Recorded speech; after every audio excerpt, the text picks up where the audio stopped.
Jets fans, I love you. I truly do, but why do we have to be like this? I've seen so much of this in my comments on social media leading up to this Bills game, right? And it sets itself up for what looks like on the surface an apples to apples comparison. Zach Wilson, quarterback of the Jets, they beat the Bills. Mike White, quarterback of the Jets, playing the Buffalo Bills. Therefore, Mike White must beat the Bills. Otherwise, we should be starting Zach Wilson. Right? Wrong. That is caveman logic. It doesn't work that way. And you may say, I'm a Mike White truther now. I'm making excuses for Mike White. Well, I'm going to have a little patience with him. I had a ton of patience for Zach Wilson, and I'm still rooting for him. And if he comes back in, I'll probably extend my patience and talk myself into reasons why I should be more patient with him as well. Now, there's levels to the leashes I'm going to give each player. Zach Wilson should have a longer leash than Mike White. He's a number 2 overall pick. Joe Flacco, almost no leash. He's probably going to be retired at the end of this season. Mike White, somewhere in the middle, 27, but still relatively low football experience. I think this is going to be, his 6th or his 7th game? I mean, come on. So if Mike White has a dud against the Bills, I expect him to get one more shot to bounce back. And then if over those 4 games, I expect his play to be significantly better than the guy they benched him for. I think that's fair. And in terms of this specific game, no one would say if the Jets lose this upcoming game against the Bills, then Cedric Ogbuehi is better than George Fant. No one would say that. That's the exact same argument you'd be making because Cedric Ogbuehi was the starting right tackle when we beat the Bills, and now Fant is our starting right tackle in this game. It doesn't work that way. Now, I will say this.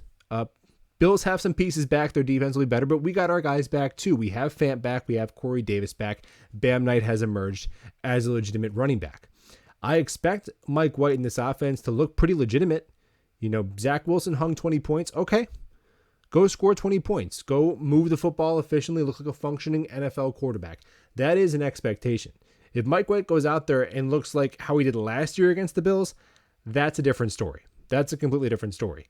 But if he goes out there and scores 23 points and is moving the offense, but our defense doesn't match the heroic second half clamping when they made Josh Allen look like Carson Wentz, and we lose 27-23, does that mean Mike White should be benched? No. It's not that simple. We all know it's not that simple. And speaking of Mike White truthers, you know who's a Mike White truther right now? Robert Saleh and Joe Douglas and Mike LaFleur and Garrett Wilson. So take it up with them. I'm just rooting for who they put out there.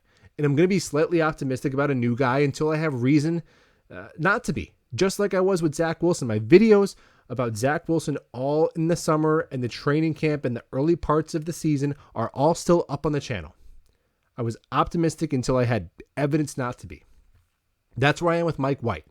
If the Jets were starting a veteran quarterback this year, right? Let's just say the Flacco was the starter. They were going to try to just go win now mode, whatever, right? And they never took Zach Wilson, and that's where they're at. And then Flacco is struggling, and they put Mike White in. This 27-year-old, who is he? Underdog, 5th-round pick, practice squad, cut 5 times.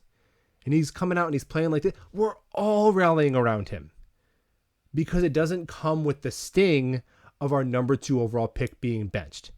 So I'm not going to project that sting onto Mike White. It's not Mike White's fault that the coaches thought that Zach Wilson wasn't playing well enough. It's not his fault. I'm not going to hold it against him. I was told that everything's fine with Zach. Believe in Zach Wilson. Even throughout the struggles this year when I started to show concerns. Believe. Why can't I believe in Mike White? Why can't I believe in Mike White? For, a fraction of the time that I believed in Zach Wilson. Almost like I'm a Jets fan. Hoping Zach Wilson turns it around. Hoping Mike White keeps building on the success that he's had. And we have 2 good quarterbacks. That's the ideal scenario. But we can't pretend to do this weird logic where we line things up so, this guy can be right and I can go dunk on this guy and that guy's wrong. Just root for the guy and look at the whole picture and be honest. And go Jets.